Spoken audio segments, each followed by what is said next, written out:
don't think that's true at all, because the people that we're dealing with don't have computers. Never mind looking at the internet. Come on. You know how disappointing that is? It is for me to hear that. As a person that works in the downtown east side, who has been homeless and who has been an addict, his buzz is by the activity that goes on down here. That's very sad. That's very sad. He's feeding off our illnesses. He's feeding off our poverty.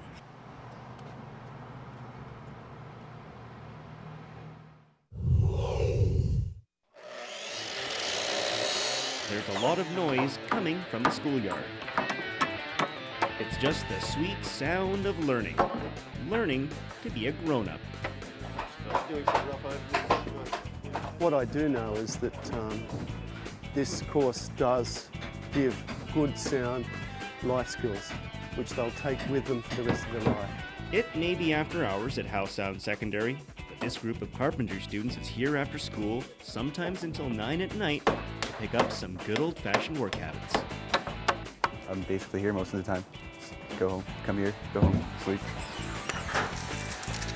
I just like the large scale that you get into here, and the design aspect especially. Like Mr. Carson's letting us design our own frames next, and that's kind of an assignment I've been looking forward to. Guys, we're on H4, which is build gable roofs. Their instructor is from Kwantlen, and he's teaching them university material. There's theory and plenty of safety to master, but that's for inside. Guys, before you enter that compound, you have to have your hard hat,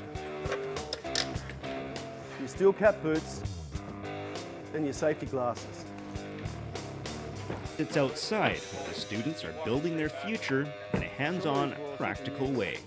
I'm going to post-secondary next semester for carpentry, and I'm probably going to take up apprenticeship for cabinet making. Because when you do the next exercise, like a good foreman, Mr. Carson expects every one of his carpenters to take the work seriously, so he holds them to the standards of a grown-up workplace. That wall run parallel, this one, they have to turn up every night, unless they have a really valid excuse. They have to turn up on time, and they have to stay until they're dismissed. They have to work, they have to have a good work ethic, otherwise they just simply won't get through it. But we are dealing with teens.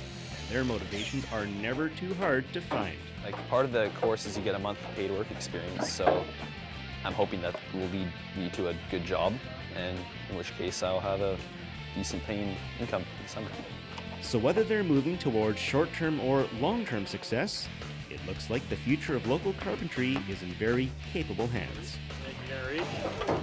In Squamish, for The Express, I'm Clifford Shim. Tropical Storm Lee has wreaked havoc in Louisiana, causing flooding and even tornadoes in some areas. Mississippi was also drenched with heavy rains. Now, many people along the Gulf Coast are left homeless. 2 people have died because of the storm's severity, and it appears there is no relief in sight. Meanwhile, Hurricane Katia is steadily increasing in strength over the Atlantic. Only 6 months after being hit by a massive earthquake and tsunami, people in Japan are now dealing with another force of nature. Typhoon Talis has brought heavy rain and massive landslides throughout the western part of the country. At least 34 people are dead and 55 others are reported missing. It's the worst typhoon to hit the country in 7 years, wiping out roads, toppling bridges, and leaving thousands isolated. Members of Muammar Gaddafi's inner circle were part of a convoy that crossed into Niger, but the Pentagon says there is no reason to believe Gaddafi has left Libya. And in Libya, the rebels continue to negotiate for a peaceful surrender of cities still under Gaddafi's control. The 9/11 flag that once flew above the wreckage of the World Trade Center is coming home.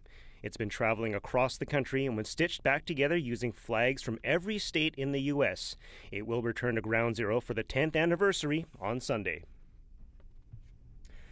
A 1-ton crocodile was caught just off the coast of the Philippines. It took dozens of people 3 weeks to catch the 6.4-meter reptile.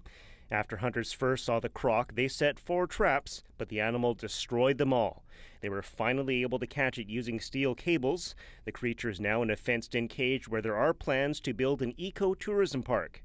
It's expected the crocodile will be the star attraction. Calmer winds are finally helping slow down a fire that's destroyed more than 1,000 homes in central Texas. The fire near Austin is one of the most devastating wildfire outbreaks in the state's history. At least 4 people have been killed. Like many other parts of the U.S., Texas has experienced severe dry conditions this year. At least 11 people are dead after a bomb attack in New Delhi. The bomb was apparently hidden in a suitcase and exploded outside the High Court building. About 61 people were injured in the blast.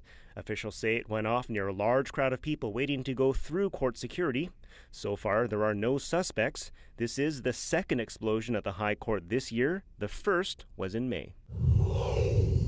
Despite the wet and snowy weather, it seems hikers on an iconic North Shore hiking trail will go to almost any lengths to get their fix. Reporter Evan Mitsui was trailside with this story.